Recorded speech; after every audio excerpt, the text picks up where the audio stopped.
Il y a quelques jours avait lieu la quatrième édition des Journées nationales d'action contre l'illettrisme. C'est une cause nationale, vous le savez, et un problème qui concerne, tenez-vous bien, 2 500 000, oui, 2,5 millions de Français, d'adultes français. Alors, pour les 3/4 des Français qui ont eu accès à une éducation, mais qui, pour de multiples raisons, et on le comprend, n'ont pas acquis ou perdu en tous les cas les bases de la lecture, eh bien Laurence Beauvillard a justement rencontré une équipe française qui vient de mettre au point une toute nouvelle technique, que d'espoir, pour aider les professeurs et les enfants.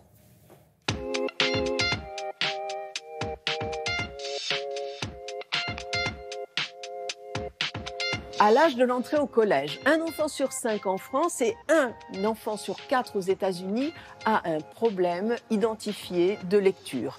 Un problème qui va lui poser des difficultés pour poursuivre ses études. 3 jeunes diplômés de l'école polytechnique ont développé une plateforme pour lutter contre l'illettrisme. Je suis... Aujourd'hui, en fait, la problématique des salles de classe, c'est qu'il y a des niveaux qui sont très hétérogènes dans la salle de classe et ça demande énormément de temps au professeur d'individualiser son enseignement. Nous, ce qu'on veut faire avec cette plateforme, c'est aider le prof à individualiser son enseignement, ou au moins à différencier son enseignement, qui, grâce à l'intelligence artificielle, va permettre d'adapter chaque exercice, en fait, à chaque enfant, pour lui proposer l'exercice ou les exercices ou les activités qui vont permettre de travailler ce point spécifique qui est bloquant. L-U-C-A-S. Nous, on développe un module de reconnaissance vocale, donc typiquement, on va être capable de détecter quand l'enfant bute sur un mot. Et typiquement, si au lieu de dire mange, l'enfant dit mange, on va être capable de savoir que soit il a buté sur le en, soit sur le je. On va être capable de lui faire retravailler les lettres qui, a priori, ont posé problème. Trouve le son correspondant. O. W. P. Avant, quand on voulait mettre de l'intelligence dans un logiciel, on allait mettre tout un tas de règles. On allait dire, si l'enfant répond 10 fois bien, alors on va lui donner tel exercice. Depuis une dizaine d'années, il y a une nouvelle forme d'intelligence artificielle qui ne se base plus sur des règles explicites, mais sur de l'apprentissage en fonction des données. Ça y est, tu es connecté. Je suis content de te revoir. Et pour illustrer ça, je vais donner l'exemple d'une chaise.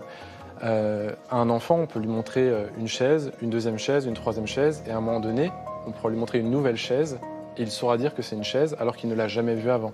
Il a généralisé le concept de chaise. C'est exactement cette idée-là qu'on utilise dans l'intelligence artificielle. Est-ce que tu entends le son E dans les mots suivants? Attention, tu es prêt? On va lui demander de compléter le mot manger. On va lui demander de placer le AN, et à la place de mettre le AN, il va mettre le AU, parce que le N et le U sont inversés.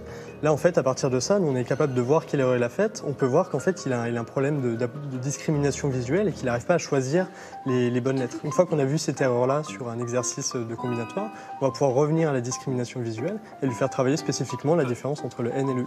Sélectionne les graphèmes correspondants. Il faut que c'est dans le même ordre. Avant de cliquer dessus, regarde bien. L'intelligence artificielle va comprendre que son niveau en reconnaissance de graphèmes est un peu plus faible, et à ce moment-là, il va s'ajuster en lui donnant peut-être plus d'exercices comme ça, ou alors à l'inverse, en allant sur d'autres exercices pour revenir plus tard sur celui-là. Donc il y a une forme d'intelligence dans le parcours de l'enfant. La plateforme, elle est construite avec l'idée que chaque enfant doit avoir un fort taux de réussite. C'est-à-dire qu'on s'adapte tout le temps pour que l'enfant soit en confiance et qui lui permette de sentir qu'il est vraiment en train de progresser. Est-ce que tu entends le son R dans les mots suivants? Cette méthode fonctionne avec toutes les langues alphabétiques et d'ailleurs, il existe déjà une version anglo-saxonne. Cette start-up a été contactée par des investisseurs américains et déjà, elle possède une filière dans la Silicon Valley. Super, merci Laurence.